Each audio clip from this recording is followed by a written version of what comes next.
Hi, welcome back to another one of our Real Inbound's videos. Today I want to talk about the customer buy-in journey. It's something we hear loads about. It's something that marketing people are always talking about. But I would just sometimes pose the question: what does it actually mean? The buy-in journey itself. So it's kind of based on buyers' behaviour, if you like. It's a good phrase, I think, to explain it. And it allows us to look into the process that your customer, my customer, our customers are going to go throughout the whole journey from start to finish, through the beginning of the conversation that they have with us, the beginning of the buy-in relationship they have, right way through to the end and out the other side. And out the other side is particularly important, especially these days where customer experience is so vital. So let's just have a look. I've got a couple of things I want to show you and I want to talk to you about. The first is HubSpot's take, if you like, on the buyer's journey. That's sort of like a top line take on a buyer's journey. But even though it's top line, it's really, really useful. Initially, HubSpot talk about the customer going through an awareness, a consideration, and then a decision stage, which is a great way to understand what's going on. In the awareness stage, your customer has a problem, or is in the throes of understanding they have a problem and starting to realize that they need some help with that problem. They're starting to think about what solutions might actually be required in order to solve that problem. So a great example actually is a pair of glasses. If you're a glasses wearer, then you're not going to buy glasses until you need glasses. It's not something you buy because you love glasses, or maybe you do. Maybe there's a fashion element towards glasses, but generally speaking, if I lose a pair of glasses or I step on glasses because I would not be careful where I put them, bang, that's the triggering event. That's when I become aware that I have a problem to solve, and that problem is, where do I get my next pair of glasses? Now, buying behaviour and buyer's journeys apply equally the same across all types of purchases, whether it's a low involvement purchase like a pair of spectacles or a really high involvement purchase like buying a house. But if you're into a big high involvement purchase, then the journey takes a lot longer. There are more steps towards it, and we think much more about what we're going to do. So you may buy a pair of glasses really quickly, whereas it may take 6, 8, 12 weeks to decide on a house. If you're lucky, maybe longer than that. But that awareness stage, that first part of the journey, is about realizing that you have a problem. The consideration stage, the next step of the journey, is about when you start to think, as the name implies, when you start to think about what is the best way, what is the best solution, how do I achieve what I need to achieve here, and how can I afford it? Are there different ways to afford it? Are there different ways to pay for it? Are there different things I could do? Is there? Does it have to cost money? Can I borrow something? So this is where we start to consider. Now we have the information. Now we're aware that we have a problem. We start to think about how best to actually solve that issue. And decision, as the name implies, is right. Okay, I know what the problem is. I know what my preferred solution is. Where am I going to get that solution from? Who am I going to buy it from?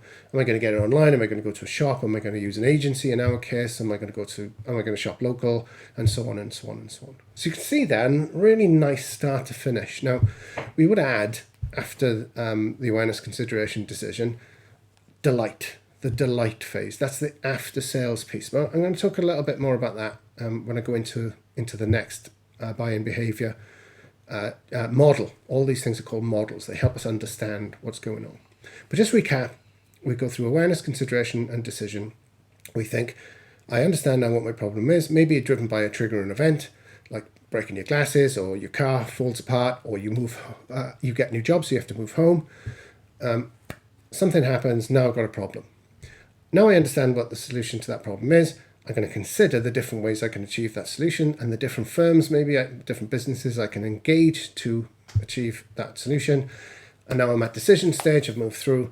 I'm ready to buy. Now I'm looking at, how do I get it done? How do I fund it? How do I finance it? Or, for a low involvement purchase, maybe cash or card, right? That's the process. The after sales then is about delighting the customer. But that's it. That's the buyer's journey. And when you hear marketing people like me say, you've got to understand the buyer's journey, that's the process they want to understand. Now, it seems pretty straightforward, doesn't it? And it is pretty straightforward, But there are ways of looking at this in a little bit more detail.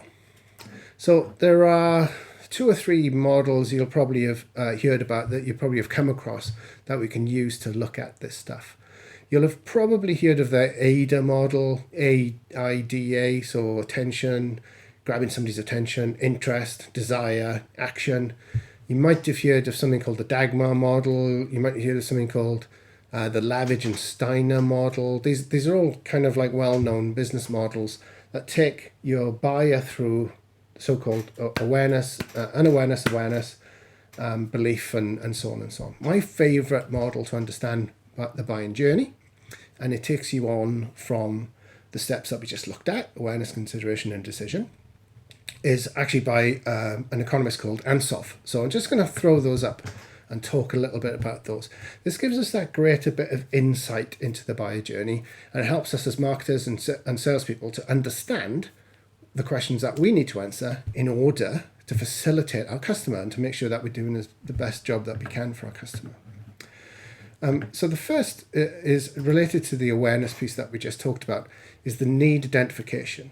So I've always argued that nobody bought anything they didn't need. And need or want are kind of the same thing. You can't really sell something to somebody who doesn't need it or doesn't want it. It doesn't matter how good the sales pitch is. It doesn't matter how good the advert is. If somebody doesn't need or want that product, then they're not going to buy it. It's pretty much as simple as that. And vice versa. It doesn't matter how bad a salesperson you are or how bad your business is. If somebody really needs a product, then they're going to buy it. I always use HMV, bless them, although they're still around in some form, as an example of this. You know, when I was young, buying CDs, can you imagine physical music on physical media? You go into HMV to buy something, buy the latest record, it's Metallica or Guns N' Roses record, wherever it was, show my age.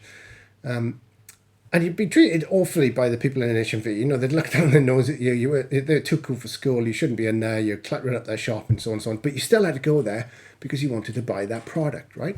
So the need for the product outweighs sometimes the ability of the shop, the salesperson, or the business to actually service. That's why customer service is so important today, because now there's so much competition. You have to be able to compete on that basis. I'm not going to go into HMV. I never will, because I don't have to. I can go and use Amazon. I can go into an alternative store. I can just use my Apple Music or Spotify or wherever. So HMV have lost that customer service battle for me on that basis. But nothing happens without that need identification. And again, it's usually driven by a triggering event. Maybe for a low involvement purchase like music. Maybe you read that your favorite band has just released a new album or another piece of music, or going on tour. That's the triggering event. Now I need to solve a problem. How am I going to get that music? How am I going to get that ticket? How am I going to be able to get to Glasgow to see them, or London, or wherever the problem is going to be? So that's that first stage. When is it, or what are the needs or the wants that drive the customer into the buying journey? What is it they need to achieve? Sometimes we talk about jobs theory, jobs to be done. What is the job the client needs to do that is starting them down this process of buying something? The next stage related, as we saw previously, the next stage, this has got this little bit more detail for us, is the information search. Now, especially for large involvement purchases like house buying or buying a new computer, a car, we become, for a short period, the period of the buying journey, we become absolutely expert in the thing that we're trying to buy.